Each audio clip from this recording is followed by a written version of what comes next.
Sudah, Pak. Ya. Baik. Ya, jadi hari ini kita akan bicara atau belajar bersama terkait dengan titik-titik yang menyebabkan fungsi mempunyai nilai optimum ya. Jadi bisa berupa nilai maksimum, bisa berupa nilai minimum. Nah, titik-titik yang menyebabkan fungsi mempunyai nilai-nilai optimum ini kita namakan dengan titik kritis. Kita ingin lihat di mana saja titik kritis itu berada. Jadi misalkan saya punya satu fungsi y fx, fungsi y yang bergantung pada fx, yang daerah asalnya adalah himpunan S.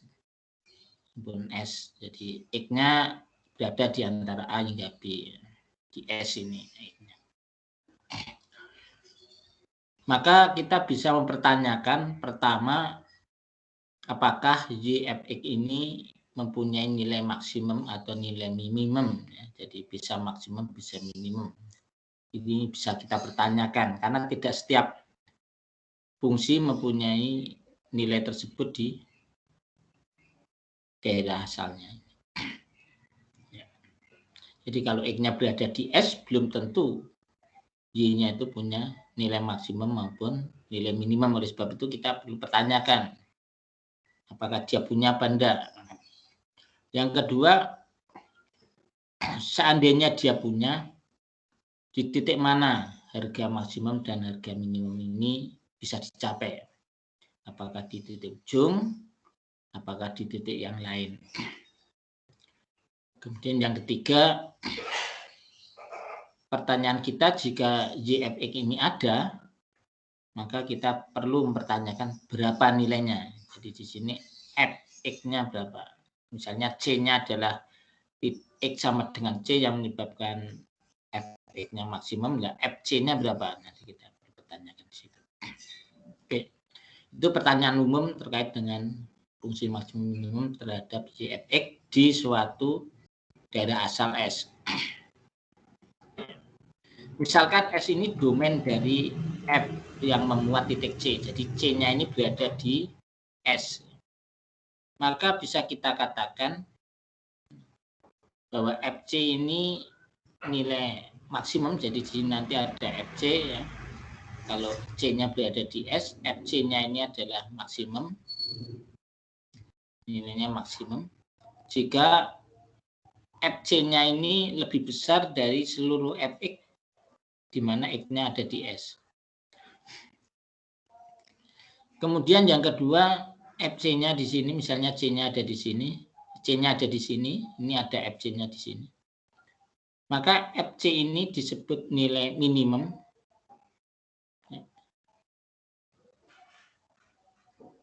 Jika FC-nya kurang dari Fx untuk setiap X di S ya. Contohnya misalnya di sini ya.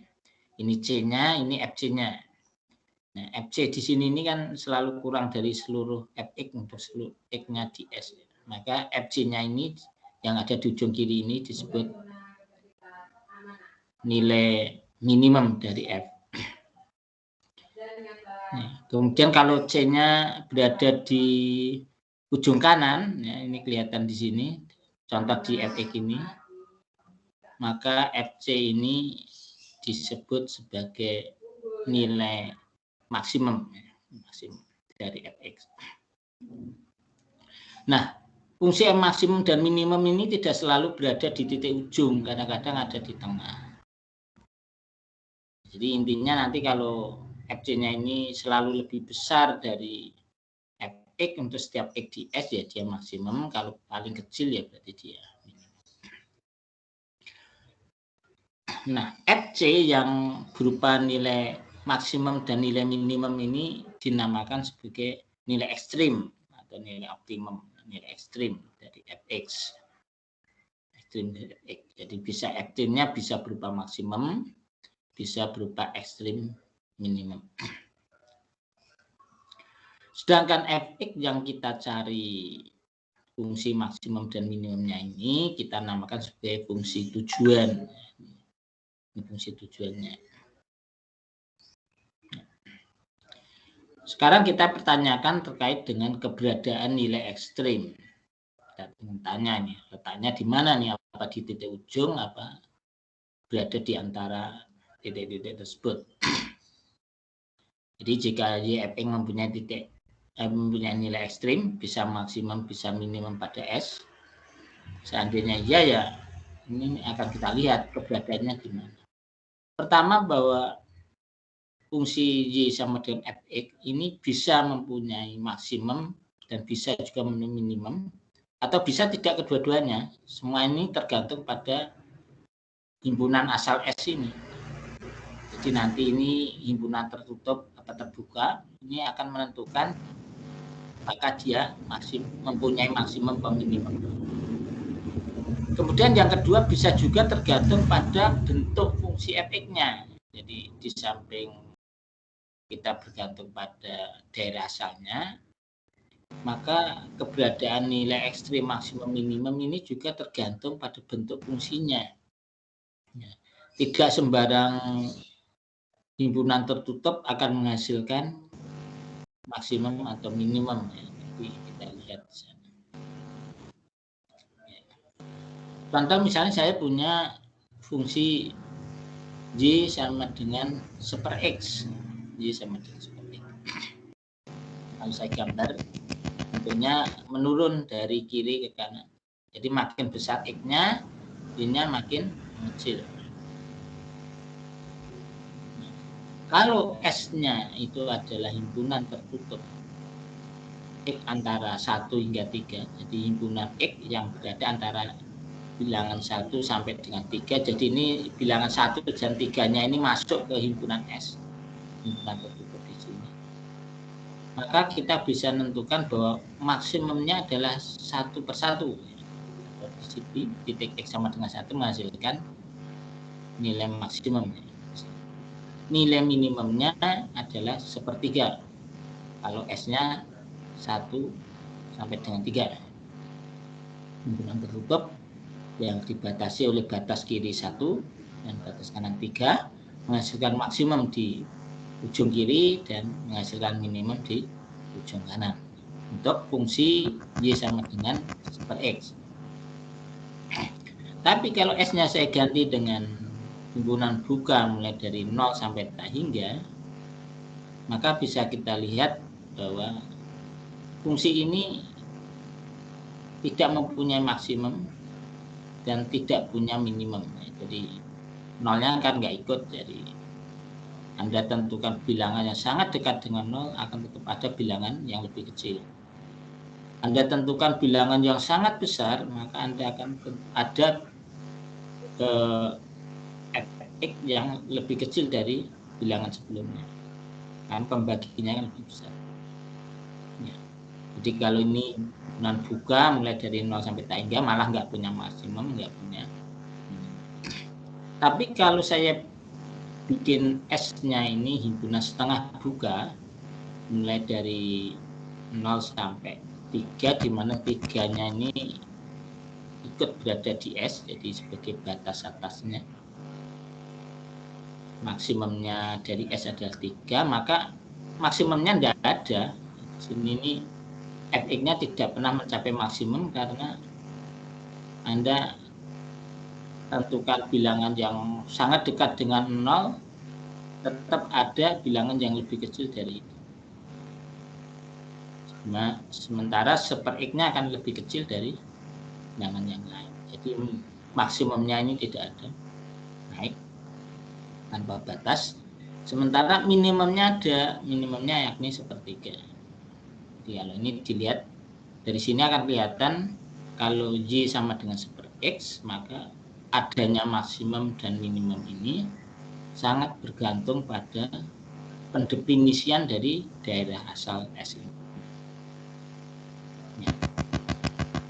Demikian juga kalau misalnya fungsinya beda. Fungsinya beda, S-nya sudah saya tetapkan. Ini tadi Yang pertama, ini contoh terkait dengan fungsi yang bergantung pada S. Fungsinya ditetapkan, S-nya kita lihat tergantung definisinya. Kemudian yang kedua, ini kalau S-nya saya tetapkan 1 sampai 3 himpunan tertutup. Jadi satunya ikut, tiganya ikut, X-nya berada di antara 1 sampai 3 selang ini. Kalau Y-nya ini saya definisikan sebagai X, Y sama dengan X untuk X antara 1 sampai 2, ini gambarnya.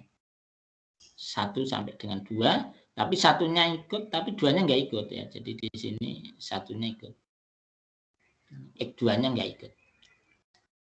Nah, kemudian yang kedua untuk interval antara X2 sampai 3, interval tertutup antara 2 sampai 3, G-nya saya definisikan sebagai X-2, ini gambarnya. Ya.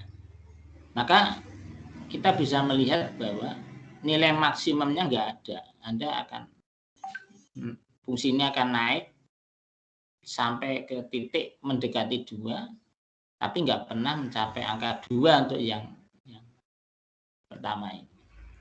Misalnya ini Anda tentukan 1,9, ada nilai yang lain 1,9999. Jadi nilai maksimumnya nggak pernah ada. Kemudian nilai minimumnya ada di sini. Nilai minimumnya 0. Jadi untuk X sama dengan 2, Anda masukkan di sini, oh ini nilai minimum. Karena dibandingkan dengan yang nilai-nilai X yang lain, nilai ini paling kecil. Jadi meskipun ini S-nya tertutup antara 1 sampai 3, ini kelihatan di sini bahwa maksimumnya nggak punya, tapi dia hanya punya nilai minimum. Oke.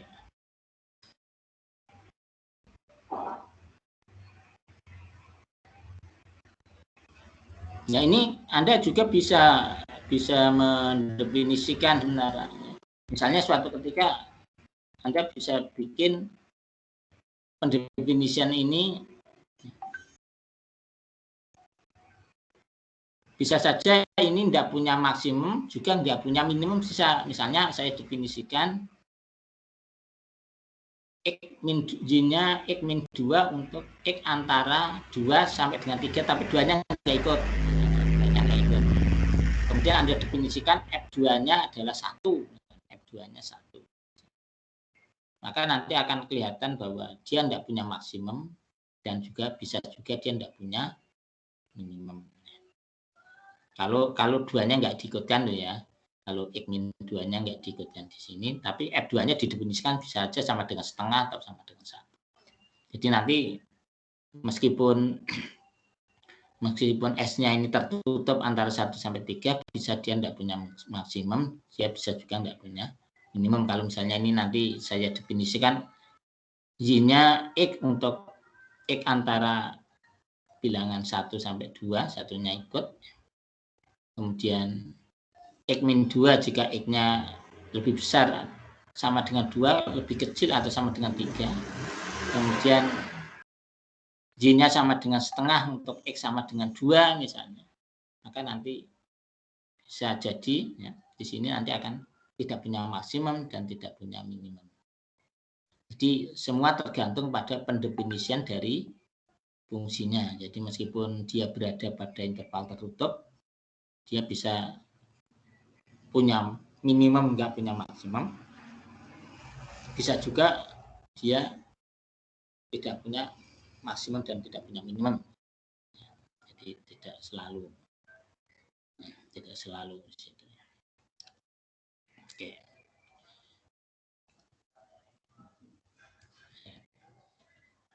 Sekarang teorema atau syarat keberadaan nilai ekstrim bisa kita lihat.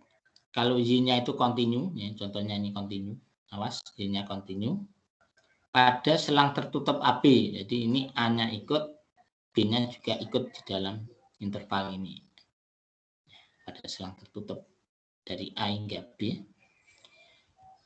Kalau dia kontinu pada selang tertutup AB, maka F ini akan mempunyai nilai maksimum dan juga bisa mempunyai nilai minimum. Jadi Kalau dia kontinu pada selang tertutup AB, maka Fx mempunyai maksimum sekaligus minimum. Terus kenapa ini tadi nggak mempunyai, ya? Bisa saja nggak mempunyai, ya karena dia tidak kontinu. Ya. Karena dia tidak kontinu. Kalau dia kontinu pasti punya, karena ini himpunan tertutup. Tapi karena dia tidak kontinu, maka tidak ada jaminan dia punya maksimum maupun minimum. Jadi yang menjamin dia punya maksimum dan minimum itu kalau Fx-nya kontinu pada selang tertutup. Ya. Kontinu pada selang tertutup. Ya. Oke. Kemudian di mana lagi terjadinya nilai ekstrim? Jadi tadi syarat dia punya nilai ekstrim, sekarang di mana terjadinya nilai ekstrim? Biasanya fungsi yang akan dicari maksimum atau minimumnya mempunyai selang S sebagai dari asalnya. Ini selang S yang terbatas antara A hingga B. Beberapa selang mempunyai titik ujung. Contoh ini punya titik ujung A dan B. Kalau dia tertutup, maka maksimumnya ada bisa di ujung-ujung ini, di titik ujung. Ini kalau setengah tertutup berarti dia punya minimum di FB, ya. Sini di titik X sama dengan B. Ini setengah tertutup, ya, setengah tertutup atau setengah terbuka sama aja. Ini berada maksimumnya di ujung kiri. Jadi dia tidak punya minimum tapi punya maksimum. Tapi kalau dia tertutup A hingga B, ya dia punya maksimum dan punya minimum. Kenapa? Karena ini kebetulan fungsinya kontinu. Jadi fungsi ini mempunyai maksimum dan juga ada yang punya minimum tergantung pada selangnya. Ini kebetulan berada di titik-titik ujung. Tetapi kalau dia tidak punya batas kiri dan kanan, artinya dia himpunannya himpunan buka, berarti dia tidak punya ujung kiri maupun ujung kanan, ya berarti dia tidak mempunyai maksimum dan minimum di titik ujung. Bisa saja maksimum minimumnya di tempat yang lain. Oke. Yang kedua, di samping titik ujung yang sebagai tempat maksimum dan minimum, fungsi ini bisa mempunyai titik titik kritis yang menyebabkan dia ekstrim, itu berada di titik stasioner. Jadi titik stasioner itu adalah titik yang menyebabkan turunannya di titik itu sama dengan 0. Atau koefisien arah garis singgungnya sama dengan 0. Atau garis singgungnya di titik itu mendatar arahnya. Nah, titik semacam ini disebut dengan titik stasioner. Contoh di titik A ini kan garis singgungnya mendatar. Nah, di titik A ini F aksen A-nya 0. Di titik B ini misalnya B-nya di tengah ini juga garis singgungnya mendatar. Di titik B ini F aksen B-nya 0. Nah, mendatar kan koefisien arah garis singgungnya kan 0. Di titik C ini juga demikian, F aksen C-nya 0. Karena garis singgungnya mendatar. Nah, titik-titik yang mempunyai turunan pertama 0 di titik itu, ini disebut dengan titik stasioner. Jadi di sini titik stasionernya ada di ujung kiri, di tengah, dan di ujung kanan dari selang ini. Jadi titik ekstrim bisa saja terjadi di titik stasioner yang mempunyai turunan 0 di situ. Ini contohnya. Jadi di samping titik ujung bisa saja di titik yang lain, yakni disebut titik stasioner atau titik yang F aksen C-nya 0. Macam yang ketiga bisa berupa titik singular. Jadi C suatu titik di S yang mana F aksen C-nya tidak ada. Ini kita sebut sebagai titik singular. Titik singular ini merupakan titik di mana grafik mempunyai sudut yang tajam. Ini contohnya, sudut yang tajam. Nah, perubahan yang tajam. Dari yang naik tiba-tiba turun tajam. Nah, di titik ini garis singgungnya tidak mempunyai koefisien arah. Ya, koefisien arahnya enggak ada. Enggak punya garis singgung. Ini enggak punya garis singgung. Di titik ini F aksen C-nya enggak ada. Limit kiri tidak sama dengan limit kanan di sini. Limit kiri dari turunan loh ya. Limit kiri dari turunan tidak sama dengan limit kanan dari turunan. Nah, jadi meskipun di sini kontinu, karena ada perubahan yang tajam, maka di titik ini F aksen C-nya tidak ada. Nah, ini disebut dengan titik singular. Singular. Ini juga titik singular. Jadi titik yang menyebabkan dia discontinue itu juga titik singular. Ini juga titik singular X sama dengan nolnya. Karena di sini mempunyai lompatan yang kasar banget ya, dari positif 1 ke min 1. Jadi mempunyai lompatan yang tajam di dekat titik X sama dengan 0 ini. Istilahnya bergoyang sangat buruk. Kalau dari sini kan halus. Nah, sampai sini makin kencang, mulai dari 1 tiba-tiba menjadi mencang. Nah, titik ini juga disebut dengan titik singular, X sama dengan 0. Jadi Y sama dengan super X, untuk X sama dengan 0 ini adalah titik singular. Di sini turunan pertamanya enggak ada. Jadi maksimum dan minimum bisa saja terjadi di sini. Nilai-nilai ekstrim yang merupakan maksimum dan minimum dari fungsi ini di kiri maupun di kanan ini terjadi pada titik singular. Tiga titik, baik titik ujung, titik stasioner, dan titik singular, ini disebut titik kritis dari fungsi fx. Teoremanya, andaikan f didefinisikan pada selang S yang memuat titik C, jika fc-nya adalah nilai ekstrim, maka C-nya harus suatu titik kritis, yakni merupakan salah satu dari titik ujung. Yang kedua bisa titik stasioner yang F aksen C-nya 0, bisa berubah titik singular yang F aksen C-nya tidak ada. Oke, contohnya untuk pelaksanaan yang bukti-buktinya silakan dibaca sendiri.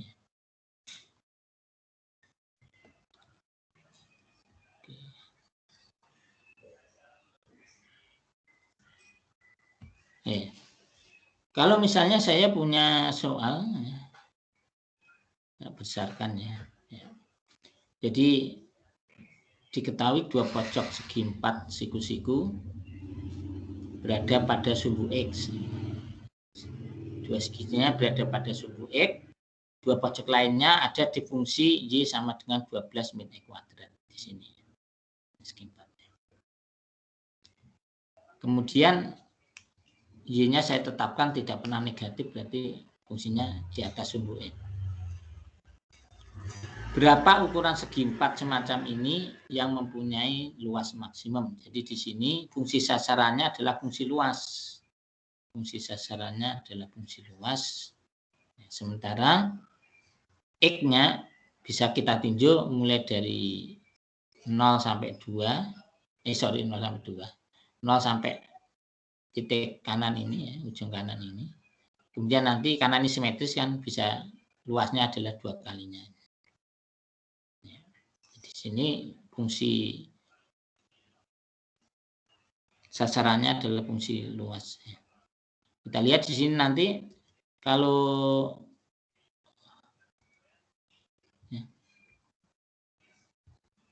ini kita cek ya. Kalau fungsi luasnya ini adalah X kali Y. X kali Y ini berarti kan luasan yang sebelah kanan. Berarti luas seluruhnya berarti 2 kali XY. 2 kali XY. Ini, kalau ini X, berarti ini X kan, berarti ini panjangnya 2X, tingginya Y. Kemudian kita substitusikan langsung aja Y-nya ini untuk menggantikan di sini. Jadi nanti fungsi luasnya dalam X adalah 2X kali 12 min X kuadrat. Atau 24X min 2X pangkat 3. Nah, ini sebagai fungsi sasarannya. Maka karena ini fungsi kontinu, kita tahu ini fungsi kontinu karena ini fungsi polinom. Fungsi polinom kan kontinu. Berarti kita cari turunannya. Karena fungsi yang kontinu pasti punya turunan kan. Nilai kritis didapat bila f aksen x-nya 0. Ini titik-titik ujungnya belum tentu menghasilkan titik kritis kan. Tapi yang jelas kita cek dulu f aksen x-nya 0. F aksen x-nya yang 0 karena dia punya fungsi merupakan fungsi kontinu, berarti dia punya turunan di sini. Kita cek f aksen x-nya 24 min 6x kuadrat di sini. Kalau ini sama dengan 0 berarti x-nya adalah plus minus 2. Di sini nanti kita peroleh x plus minus 2.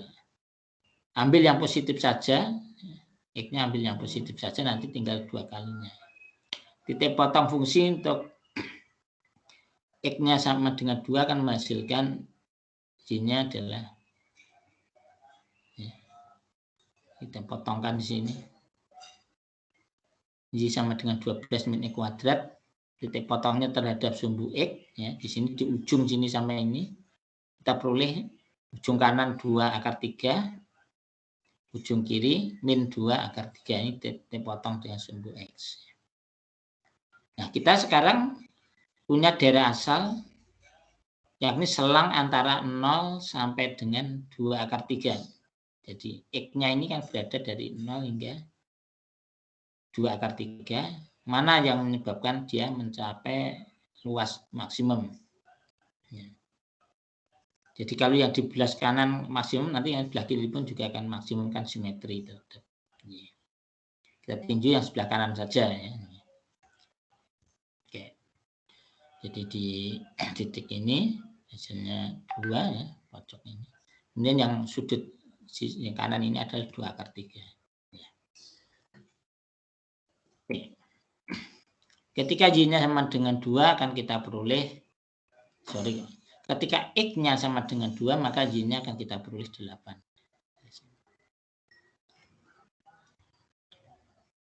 Maka nilai ekstrimnya akan kita bandingkan pada titik F0-nya. Kan tadi kan titik-titik ujungnya kita coba kan. Bisa berupa titik ujung, bisa berupa titik stasioner. Kalau titik ujung berarti F0, kita lihat F0-nya 0, kemudian F2-nya, ini yang titik stasioner, F2-nya 32, dan titik ujung kanan F2 akar 3-nya adalah 0.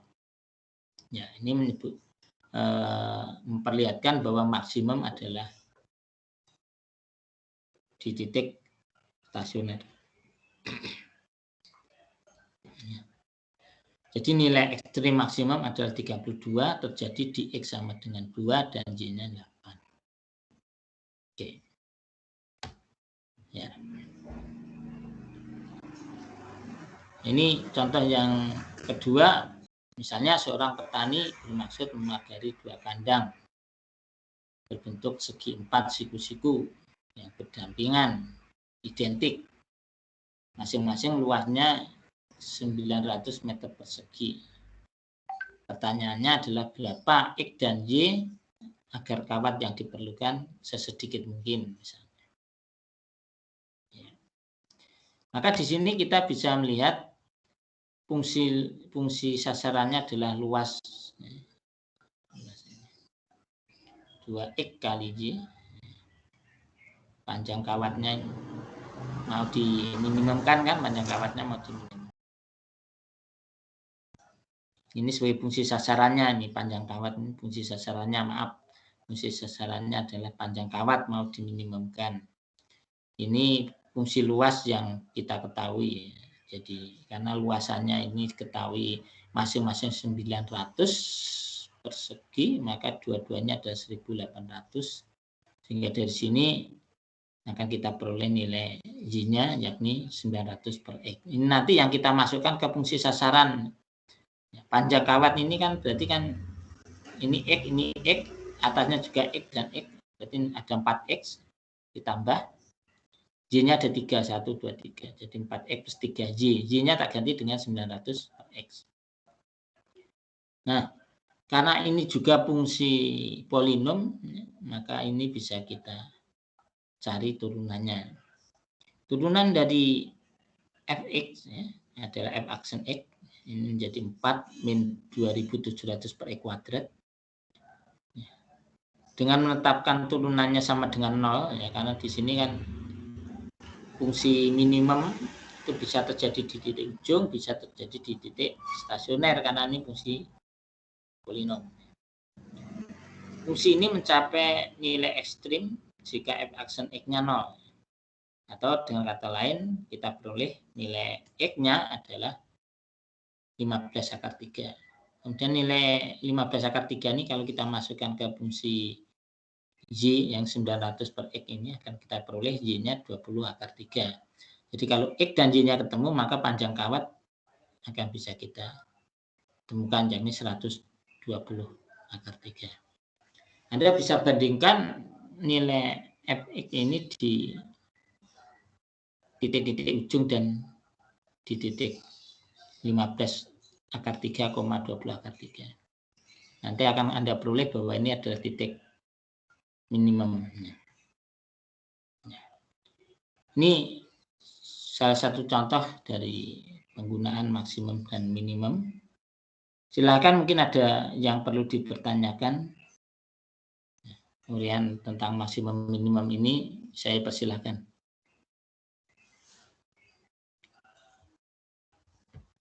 Silakan kalau ada.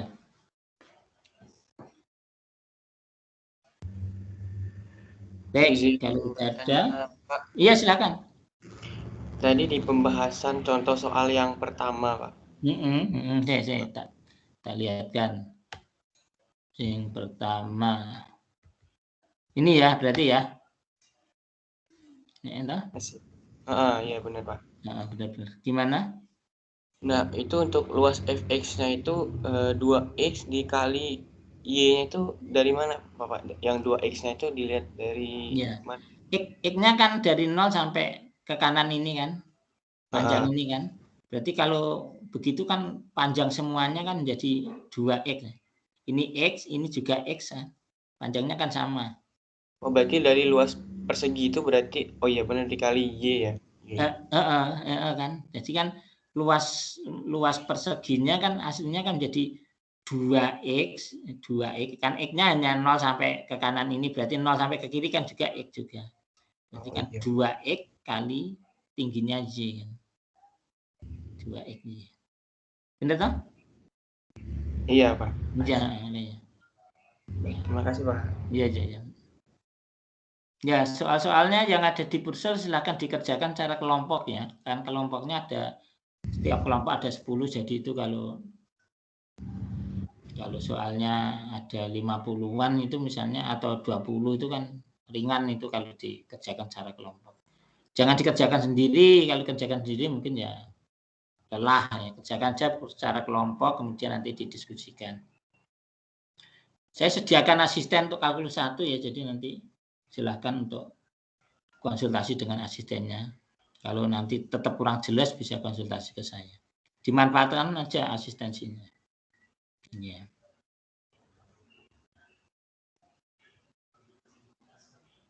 Oke. Baik, kalau tidak ada pertanyaan, saya ucapkan selamat belajar. Mudah-mudahan pandemi segera selesai, kita bisa belajar maksimal. Oke, terima kasih atas perhatiannya. Selamat pagi. Selamat pagi. Terima kasih, Pak. Terima kasih, Pak. Terima kasih, Terima kasih, Pak. Pak. Terima kasih, Bapak. Terima kasih, Pak.